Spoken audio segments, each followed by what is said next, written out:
में पाकिस्तान ने अपना पहला यूरेनियम का बैच एनरिच कर लिया और चाइना से न्यूक्लियर बम बनाने के ब्लूप्रिंट्स भी हासिल कर लिए। इसके अगली साल 1984 तक आते आते पाकिस्तान अपना पहला न्यूक्लियर बम बनाकर रेडी कर चुका था। इंपोर्टेंट नोट करने वाली बात यहाँ पर यह है कि पाकिस्तान ने 1984 में बम तो बनाकर रेडी कर लिया था, लेकिन उस एटम बम का टेस्ट नहीं किया था। फिर 3 साल बाद साल 1987 में AQ खान ने एक इंडियन जर्नलिस्ट कुलदीप नायर को एक इंटरव्यू दिया था। इस इंटरव्यू के दौरान AQ खान ने ओपनली बोला कि अमेरिका और CIA दोनों को पता है कि पाकिस्तान ने न्यूक्लियर बम बना लिया है। उसने ये भी कहा कि हम टेस्ट सिर्फ इसलिए नहीं कर रहे क्योंकि अगर हमने टेस्ट किया तो पाकिस्तान हमारी फंडिंग और मदद दोनों ही बंद कर देगा। अब भले ही AQ खान ने पूरी दुनिया के सामने इतना बोल्ड स्टेटमेंट दे दिया हो, लेकिन पाकिस्तान एज अ कंट्री इस बात को एक्सेप्ट ही नहीं कर रहा था कि उन लोगों ने न्यूक्लियर बम बना लिया है। गजब की बात यह है कि साल 1998 तक यानी कि पूरे 14 सालों तक पाकिस्तान अपने न्यूक्लियर बम को लेकर चुपचाप बैठा रहा और दुनिया में किसी को नहीं पता चलने दिया कि उसके पास न्यूक्लियर बम है और ना ही कोई टेस्ट किया। लेकिन उसके बाद अपने देश भारत ने कुछ ऐसा किया कि पाकिस्तान अपने आप को टेस्ट करने से रोक ही नहीं पाया। अगर आपने जॉन अब्राहम की ये मूवी परमाणु द पोखरण स्टोरी देखी होगी तो आप समझ गए होंगे कि मैं किस टेस्ट की बात कर रहा हूं। जो अभी भी नहीं समझ पा रहे उनको बता दूं कि साल 1998 के दूसरे हफ्ते में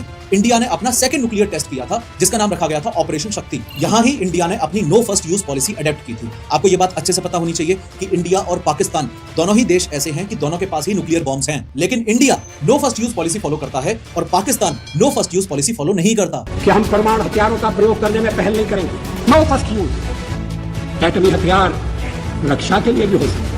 नो फर्स्ट यूज पॉलिसी का मतलब है कि हम न्यूक्लियर बम तब चलाएंगे जब कोई दूसरा देश हमारे ऊपर अटैक करेगा, वरना नहीं चलाएंगे। लेकिन पाकिस्तान का मानना ऐसा नहीं है। मतलब अगर जरूरत पड़ी तो पाकिस्तान न्यूक्लियर वेपन का यूज पहले भी कर सकता है बिना किसी दूसरे देश का इंतजार किए। 11 से 13 मई 1998 के बीच इंडिया का सेकंड न्यूक्लियर टेस्ट होने के बाद पाकिस्तान को लगा कि हम क्यों दुनिया से पीछे रहे, हम भी दुनिया को बताएंगे कि हमारे पास भी न्यूक्लियर बम है। इसी के चलते पाकिस्तान ने 28 से 30 मई 1998 के बीच अपने शहर चगाई में अपना पहला ऑफिशियल न्यूक्लियर टेस्ट किया। इस टेस्ट के बाद AQ खान ने बोला था कि हम तो कभी न्यूक्लियर वेपन बनाना ही नहीं चाहते थे, हमें तो न्यूक्लियर वेपन बनाने के लिए इंडिया ने फोर्स किया। इन शॉर्ट इंडिया पे ब्लेम डाल दिया और यहीं से शुरुआत हुई थी इस्लामिक बॉम्ब की। ये मैं अपने मन से नहीं कह रहा, ये नाम वेस्टर्न कंट्रीज ने दिया है क्योंकि पाकिस्तान ऐसा पहला मुस्लिम देश बना जिसके पास न्यूक्लियर बॉम्ब था। इस न्यूक्लियर टेस्ट के बाद AQ खान पाकिस्तान की जनता के लिए भगवान ही बन गया। पाकिस्तानियों के हिसाब से AQ खान ने ही उनके देश को एक न्यूक्लियर कंट्री बनाया था, लेकिन उन्हें क्या पता था कि उनके देश के न्यूक्लियर कंट्री बनने की कहानी में उनसे इतना बड़ा ये चोरी करने वाला जो ये पूरा एंगल है ये छुपाया जा रहा है। खैर, इस सब के बाद AQ खान ने ये चोरी की हुई न्यूक्लियर बॉम्ब बनाने वाली टेक्नोलॉजी सिर्फ खुद तक ही सीमित नहीं रखी, बल्कि वो उसके बाद ब्लैक मार्केट में उतर गया। उसने वो टेक्नोलॉजी नॉर्थ कोरिया, लीबिया और ईरान को भी बेच दी। कहा जाता है कि नॉर्थ कोरिया